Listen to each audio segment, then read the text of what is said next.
Hello दोस्तों, कैसे हैं आप। उम्मीद करता हूँ आप लोग अच्छे होंगे। दोस्तों, इस चैनल के जो पहले से जुड़े हुए सदस्य हैं उनको दिल से शुक्रिया।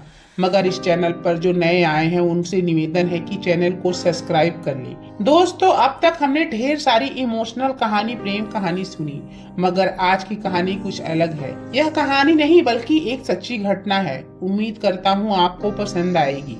दोस्तों, अघोरी का नाम सुनते ही जहन में एक विभत्स सा रूप आ जाता है। राख में लिपटे इंसानी मांस खाने वाले, जादू टोना करने वाले साधुओं के रूप में इन्हें जाना जाता है। अघोरियों की इस रहस्यमयी दुनिया से जुड़े हुए अनजाने पहलू हम आपको बताते हैं, जो आपने कभी नहीं सुनी होगी।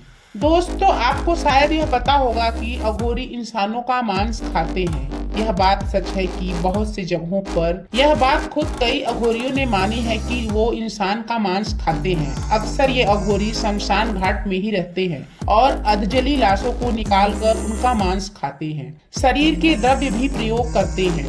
इसके पीछे उनका मानना है कि ऐसा करने से उनकी तंत्र करने की शक्ति प्रबल होती है।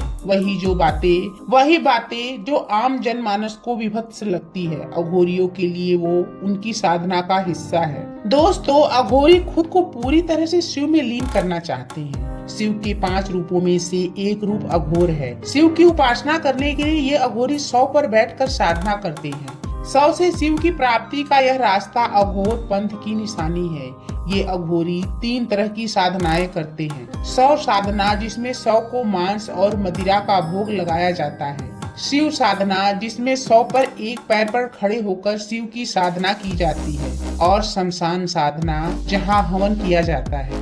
दोस्तों, यह बहुत प्रचलित धारणा है कि अघोरी साधु 100 की साधना के साथ ही उनसे शारीरिक संबंध भी बनाते हैं। यह बात खुद अघोरी भी मानते हैं। इसके पीछे का कारण वो यह बताते हैं कि शिव और शक्ति की उपासना करने का यह तरीका है। उनका कहना है कि उपासना करने का यह सबसे सरल तरीका है। विभत्स में भी ईश्वर की प्राप्ति, समर्पण। वो मानते हैं कि अगर 100 के साथ शारीरिक क्रिया के दौरान भी मन ईश्वर की भक्ति में लगा है तो इससे बढ़कर साधना का स्तर क्या होगा। दोस्तों, अघोरी सिर्फ 100 ही नहीं, जीवित के साथ भी संबंध बनाते हैं। अतः साधुओं की तरह ये ब्रह्मचर्य का पालन नहीं करते, बल्कि 100 पर राख से लिपटे मंत्रों और ढोल नगाड़ों के बीच शारीरिक संबंध बनाते हैं। यह शारीरिक संबंध बनाने की क्रिया भी साधना का ही हिस्सा है, खासकर उस वक्त जब महिला के मासिक चल रहे हो। कहा जाता है कि ऐसा करने से अघोरियों की शक्ति बढ़ती है। दोस्तों, अघोरी शिव की वजह से ही धारण करते हैं नरमुंड। अगर आपने अघोरियों की तस्वीरें देखी होंगी तो यह जरूर पाया होगा कि उसके पास हमेशा एक इंसानी खोपड़ी जरूर रहती है।